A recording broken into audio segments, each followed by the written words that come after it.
Greetings, everyone. Hope all of you are having an absolutely fantastic day. We are back again with the review of Ruined King. So to kick things off, let me make it clear. I've never played a single second of League of Legends. I have heard that as far as MMOs go, it's one of the best, and that's about all I know. I have watched the Netflix TV series Arcane, but my understanding is that property is considered League of Legends canon, while Ruined King is not. So if you are wondering what it's like to come into this game relatively new to the lore and universe, this review is definitely for you. Let's go through what I enjoyed about this game. The game starts with an intro video showing off the amazing color palette. It doesn't matter where you are, who's in your party, or what you are doing, the game just looks fantastic. Colors pop off the screen and combat looks incredible.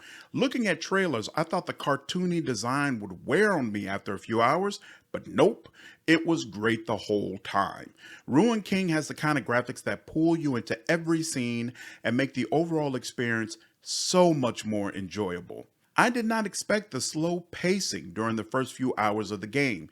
Each party member is given an opportunity to shine and develop for a couple of missions before being integrated into the team. I was very surprised to see them handled with so much care and patience. It really paid off as far as letting the player develop a connection with each individual character. This slow pace also gives you a greater appreciation of the mechanics involved with all of their abilities. It's a great choice that serves the game well. Speaking of party members, they are the game's biggest strength. Each of them comes with their own unique personality and background. There's a lot of party banter, and not only is it very good, it's surprisingly adult. They all come off as people who have lived full lives, and while they might have reservations about each other, there's a common cause that's put above everything else. There is very little unnecessary drama or stupid decisions that make you hate the writing. Some of their relationships change over time, creating dynamics that I really enjoyed watching develop. There are places across all the different maps where you can stop and watch a conversation between two party members. The really cool thing about this is you can watch banter between members that are not actually on your team. This also applies to major story conversations, which will oftentimes involve all of your party members, even though you only have a team of 3. Consequently, you don't feel like you are missing out on content by leaving some members on the bench. It's also very impressive how many options you have for character customization. Most party members can serve more than one role in combat, forcing you to decide where to focus ability upgrades. So even though Ari specializes in healing, you could upgrade her to focus on tanking depending on the party you are using. Each ability upgrade provides 2 choices you must select from, but you can respec at any time. This system allows a lot of flexibility for experimentation, while still forcing you to carve out a specific build that might be totally different from another person leveling the same character. In addition, all characters have a list of equipment that you can improve as you loot more powerful items. There's a lot of loot in the game, and you'll regularly change gear after large fights. The game does let you enchant gear, but you swap it out so quickly, the feature is useless. Right at the end of the game when you face the final boss, obviously this is worth doing, but otherwise, it's not worth your time. Each character also has an ultimate weapon you can unlock after completing their specific side quest. These quests vary in difficulty, but the power upgrade from retrieving those weapons is well worth it. All characters also have 3 ultimate abilities which can be used in combat. 2 of them are unlocked during the story, while a third is unlocked by a special quest each party member can receive. Some of these abilities are flat out boss killers, and you definitely want to pick them up ASAP. Finally, all characters have their own list of runes. Just like abilities, you can change your decisions at any time, but there are a limited amount of them, so hard choices must be made. Each party member has 2 sections that focus on a different style of play. If you focus on one area, you can gain significant buffs, but the other area might have some very useful singular upgrades you'll miss out on. All of this together creates layers of systems that give you a ton of control over the team and make you even more invested in them. Okay, now let's go through what's in the game that I am neutral on. The story is solid, but I don't think it's going to wow many people. A king has been cursed, ghosts are taking over the land, all of you must band together to stop them.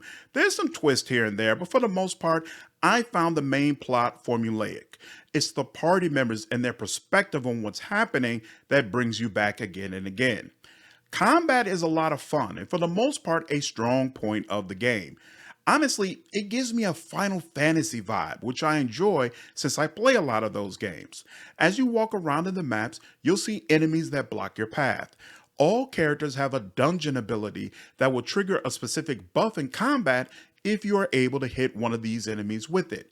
Combat is turn-based, and there are different lanes that you can use to perform abilities. Speed, balance, and power all have different time requirements for you to attack or use a power. Sometimes lanes will have hazards with different effects if you land in them. Also, many of your abilities will have additional effects if you use them in a particular lane. If that sounds like a lot, it is at first, but honestly, the system is not hard to master. The issue is there is just way too much combat in the game, and it takes too long. Enemies later in the game become huge damage sponges who pose little threat to you but still take time to defeat. You can turn up the combat speed, but again, enemies are dotted all throughout the maps and many of them cannot be avoided. You will get tired of combat long before the game ends, especially if you are a completionist. Speaking of being a completionist, if you want to do everything, it will require quite a bit of backtracking. Side quests and bounties can send you back to areas you previously cleared, while small puzzles sometimes require a party member that either isn't on your team or you have not even recruited yet. So if you want to complete them, you have to go all the way back through the map, which also means facing all the encounters on that map. Usually I will put something like this in the dislike section because I hate having to backtrack in games, especially if it forces me to do more encounters. But the content is quite a bit of fun, and again, the game is very pretty, so traveling through the areas a second time doesn't really feel like a punishment. The random encounters scale up with you, so you still get decent XP from them. Overall, it's not a total loss, but I strongly prefer when games let you clear levels and just move on. Finally, there is a fishing minigame which has you using fishing poles and bait that can be upgraded over time. Collecting fish gives you black marks, which can be used at specific vendors to buy rune slots and alternate skins. On the one hand, I appreciate the economy is based on in-game credits, as opposed to a monetization store where I spend more money. That being said, I am not a fan of time sinks, especially in a game that I already feel is too long. There is absolutely nothing special about the minigame, and every time I played it, I felt like I'd have more fun doing something else.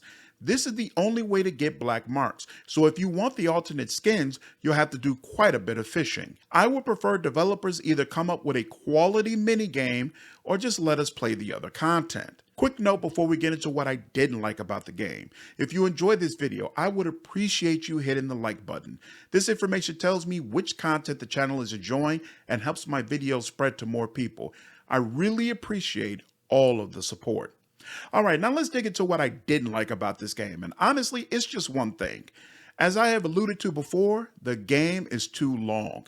Take this with a grain of salt, because being honest, I did complete more of the content than I had to. But between the backtracking, unavoidable map encounters, and long combat times, the game definitely drags after a while. The experience would have benefited from allowing players to directly access side content and reduce encounters on early maps once you reach a certain level. Other than that, I had a great time with the game and felt like it was a really strong showing from Airship Syndicate. Let's close this review out with some general information. The game was very stable the entire time I played it. No bugs, broken quests, or crashes of any kind. Major kudos on this. It's been a long time since I could say that about a game. The main story probably takes around 25 hours to finish. If you want to complete all the content, it will probably take you around 50 hours. I played this game on PC, but it is available on PlayStation 4 and 5, Switch, Xbox One, and Xbox Series X. If you are playing on PC, the minimum requirements are 15 gigs of storage, 8 gigs of memory, and Windows 10 64-bit. For CPU, they recommend an Intel Core i5-2300 or an AMD A8 5600K. For your GPU, they recommend at least a Radeon Vega 8, Intel Iris Plus, GeoForce GTX 650, or Radeon HD 7770. In all cases, at least 2 gigs of dedicated video RAM is recommended. Hope all of you enjoyed this video. If you did, please leave me a like, share this content, and subscribe to the channel if you haven't already. I will see you all in the next video. Take care.